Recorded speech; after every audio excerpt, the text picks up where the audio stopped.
नमस्कार मित्रांनो, श्री स्वामी समर्थ. मित्रांनो, आज आपण एका शेअर बद्दल अनालिसिस करत आहोत. त्याचं नाव आहे डीमार्ट. जर तुम्ही पाहिलं असेल तर तुम्हाला डीमार्टचा इथे मी एक विकली चार्ट लावलेला आहे. त्या विकली चार्टला खूप छान पद्धतीचं डीमार्टला आपल्याला एक चांगलं पॅटर्न पाहायला मिळत आहे, जो की आपल्याला येत्या काही दिवसांमध्ये पुन्हा एकदा डीमार्टमध्ये वरची बुलिश रॅली करताना पाहायला मिळू शकतो. त्यामुळे व्हिडिओ खूप महत्वाचा असणार आहे.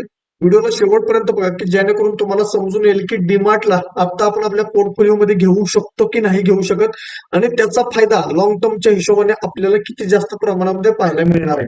व्हिडिओला आता आपण सुरुवात करूया. जर तुम्ही पाहिलं तर आपल्याला डीमार्टमध्ये 2021 साली एक हाय पाहायला मिळाला होता, जवळजवळ 5,900 रुपयाच्या आसपास. त्या झोन पासून डीमार्ट कंटिन्युअसली आपल्याला खाली पडताना पाहायला मिळत आहे. तुम्हाला काय दिसत आहे? इथून पुन्हा एकदा डीमार्ट आपल्याला खाली पडताना पाहायला मिळत आहे, आणि 2021 नंतर 2024 सप्टेंबर मध्ये त्याने एक हाय मारण्याचा प्रयत्न केला, जो की होता 5,482 रुपयाच्या आसपास. पुन्हा तिथून डीमार्टने एक चांगलं रिजेक्शन घेऊन खालच्या साईडला आपल्याला डाऊन ट्रेंड दिलेला आहे. पुन्हा एकदा रिलायन्सने पुन्हा एकदा डीमार्टने वरच्या साईडला एक हाय मारण्याचा प्रयत्न केला, जो की होता 4,820 रुपयाच्या आसपास. तिथून पुन्हा एकदा डीमार्ट खाली येताना पाहायला मिळालेलं आहे. म्हणजे काय आपल्याला पाहायला मिळत आहे, की डीमार्ट मध्ये एक हाय झोनला गेल्यानंतर एक सेलिंग प्रेशर पाहायला मिळते, जे की सेलिंग प्रेशर इथेही आपल्याला पाहायला मिळालं होतं, आणि इथेही आपल्याला डीमार्ट मध्ये पाहायला मिळालं होतं. त्यामुळे आता आपण ट्रेड करू शकतो. जर तुम्ही पाहिलं तर आपल्याला डीमार्ट खूप छान सपोर्ट झोन पाहायला मिळतोय, जो की आहे 3,250 ते 3,398 रुपये, म्हणजे 3,400 रुपयाच्या आसपास. तिचा जर करंट लो पाहिला तर 3,600 रुपयाच्या आसपास डीमार्टने एक लो मारलेला पाहायला मिळतोय, आणि ह्या झोन मध्ये खूप छान पद्धतीची एक ग्रीन कॅन्डल बनवताना आपल्याला डीमार्ट पाहायला मिळतोय, जे की इथूनच आपल्याला डीमार्ट मध्ये वरचं खूप चांगली रॅली पाहायला मिळाली होती, जी की 5,000 रुपयाच्या आसपास.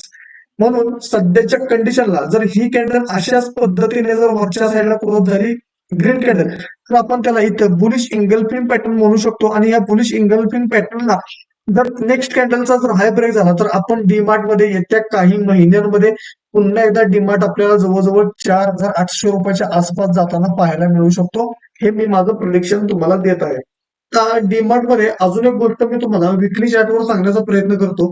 जर समजा डीमार्टने हाच हाय वरच्या साईडला जर ब्रेक केला असता, काय सांगतोय मी तुम्हाला, इथं जो एक हाय मारलेला आहे 5,900 रुपयाच्या आसपास, हाच हाय जर डीमार्टने वरच्या साईडला ब्रेक केला असता, आणि इथून जर डीमार्टने पुन्हा एकदा खालच्या साईडला रिजेक्शन घेतलं असतं, तर आपल्याला तो जो ब्रेकआउट आहे तो फॉल्स ब्रेकआउट म्हणता आलं असतं, आणि डीमार्ट मध्ये अजून खूप जबरदस्त प्रमाणामध्ये खालच्या साईडला रिजेक्शन आपल्याला पाहायला मिळालं असतं.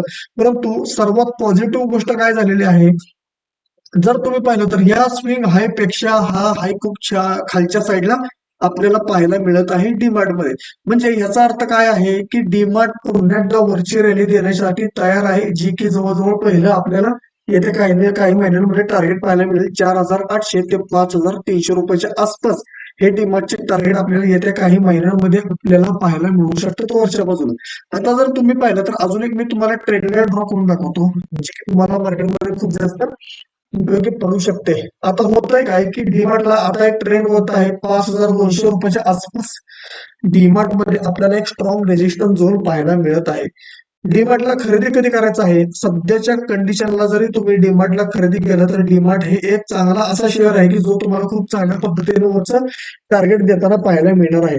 विकली बेसिसवर जर तुम्ही टार्गेट घेऊन चालत असाल, तर पहिलं टार्गेट आहे 4,100 रुपयाचं, दुसरं टार्गेट आहे 4,560 रुपयाचं, आणि तिसरं टार्गेट आहे 4,800 रुपयाचं, जे की इथल्या रेजिस्टन्स नुसार मी ते तुम्हाला देण्याचा पूर्णपणे प्रयत्न करत आहे. त्यामुळे हा एक एज्युकेशन पर्पज व्हिडिओ आहेच आपला. तुम्हीही स्वतःचा अनालिसिस करून तुम्ही मार्केटमध्ये डीमार्टला आपण कशा पद्धतीने खरेदी करू शकतो, हेही पाहणं खूप गरजेचं आहे. आता आपण विकली टाइम फ्रेमला जाऊया, की डीमार्ट कशा पद्धतीने काम करताना पाहायला मिळते. आता विकली टाइम फ्रेम वर जर गेलं, तर आपल्याला काय पाहायला मिळतं, की 200 EMA ब्रेकआउट ज्या वेळी आपल्याला डीमार्टने खालच्या साईडला दिलेला आहे. आता जर तुम्ही पाहिलं तर इथून इथून आपल्याला पाहिलं तर डीमार्ट किती टक्के खाली पडताना पाहायला मिळाला, जवळजवळ मित्रांनो 21% खाली डीमार्ट पडताना पाहायला मिळालेलं आहे. ज्यावेळी डीमार्ट 20 ते 21% खाली पडला 200 EMA पासून, त्यावेळी खूप चांगला रिकव्हरी आपल्याला डीमार्ट मध्ये पाहायला मिळालेली आहे. जर तुम्ही पाहिलं सॉरी जर तुम्ही पाहिलं तर डीमार्ट इथेही आपल्याला काही टक्क्यांचा खाली पडताना पाहायला मिळालं. जवळजवळ आपल्याला 13 ते 14% आसपास डीमार्ट आपल्याला खाली पडताना पाहायला मिळालेलं आहे. म्हणजे डीमार्ट मध्ये येत्या काही दिवसांमध्ये खूप चांगली रिकव्हरी वरच्या साईडला पाहायला मिळणार आहे. प्लस पॉईंट आता काय झालेलं आहे मित्रांनो, की सपोर्ट झोनला खूप छान कॅन्डल त्याने तयार केलेली इथं पाहायला मिळत आहे. जे की इथं सरळ सरळ आपल्याला एक बुलिश कॅन्डल तयार तयार होताना पाहायला मिळते सपोर्ट झोनला हॅमर कॅन्डल. त्या हॅमर कॅन्डलचा हाय सुद्धा ब्रेक झालेला आहे. त्याच्यानंतरच्या कॅन्डलचाही हाय सुद्धा ब्रेक झालेला आहे. म्हणजे हे जे सेलर्स आहेत ना ते खूप वीक सेलर आपल्याला डीमार्ट मध्ये पाहायला मिळत आहेत. जे की आपल्यासाठी एक स्ट्रॉंग सिग्नल आहे की डीमार्ट येत्या काही दिवसांमध्ये पुन्हा एकदा 4,200 रुपयाच्या आसपास 200 EMA आसपास जाताना पाहायला मिळणार आहे. शार्प सेलिंग कशाला म्हणतात मित्रांनो, तर तुम्ही पाहिलं तर ह्याला म्हणतात मित्रांनो शार्प सेलिंग. हे जे सेलिंग आहे ना मित्रांनो ह्याला म्हणतात शार्प सेलिंग. मी तुम्हाला दाखवण्याचा प्रयत्न करतो. ह्याला म्हणतात मित्रांनो शार्प सेलिंग. ह्याला म्हणतात मित्रांनो शार्प सेलिंग. परंतु आत्ताच्या घडीला जर तुम्ही डीमार्टला पाहिलं तर तुम्हाला त्या पद्धतीचं शार्प सेलिंग दिसतंय का? अजिबात दिसत नाही. खूप वीक सेलिंग आहे कारण ह्याच्यामध्ये आधीमध्ये ग्रीन कॅन्डल तयार होताना आपल्याला डीमार्टमध्ये पाहायला मिळालेले आहेत. त्यामुळे येत्या काही दिवसांमध्ये डीमार्ट मध्ये खूप छान टार्गेट आपल्याला वरच्या साईडला पाहायला मिळणार आहे. जे की मी तुम्हाला इथं पूर्णपणे मार्क करून दिलेले आहेत. तर वन डेच्या बेसिसवर जर टार्गेट घ्यायचं म्हणलं तर डीमार्टला आता कोणतं टार्गेट पाहायला मिळत आहे वन डेच्या बेसिसवर? आपल्याला पहिलं टार्गेट पाहायला मिळत आहे जे की आहे जवळजवळ 3,943 रुपयाचं डीमार्टचं. कारण इथे आहे रेजिस्टन्स झोन. त्याच्यानंतर दुसरं टार्गेट आपल्याला पाहायला मिळणार आहे जे की आहे रिलायन्स मध्ये हा स्विंग आहे 4,200 रुपयाच्या आसपास जे की 200 EMA तिथंच येऊन आपला थांबलेला आहे. अशा पद्धतीने डीमार्टचं अनालिसिस आहे. जर कोणाला हा स्टॉक आपल्या पोर्टफोलिओमध्ये ठेवायचा असेल लॉंग टर्मच्या हिशोबाने तर खूप छान टार्गेट आपल्याला डीमार्ट मध्ये येत्या काही दिवसांमध्ये पाहायला मिळणार आहेत. पुन्हा मी सांगेन हा व्हिडिओ आपला एज्युकेशन पर्पज व्हिडिओ आहे. कोणत्याही बाय आणि सेल्स रेकमेंडेशन तुम्हाला मी दिलेलं नाहीये. त्यामुळे प्रत्येकाने प्रत्येकाच्या बेसिसवर खूप छान अभ्यास करून डीमार्टला घेऊ शकता. मीही माझ्या पोर्टफोलिओमध्ये आता डीमार्टला घेऊन ठेवलेलं आहे जे की एक चांगलं टार्गेट मला वरच्या साईडला पाहायला मिळू शकतं.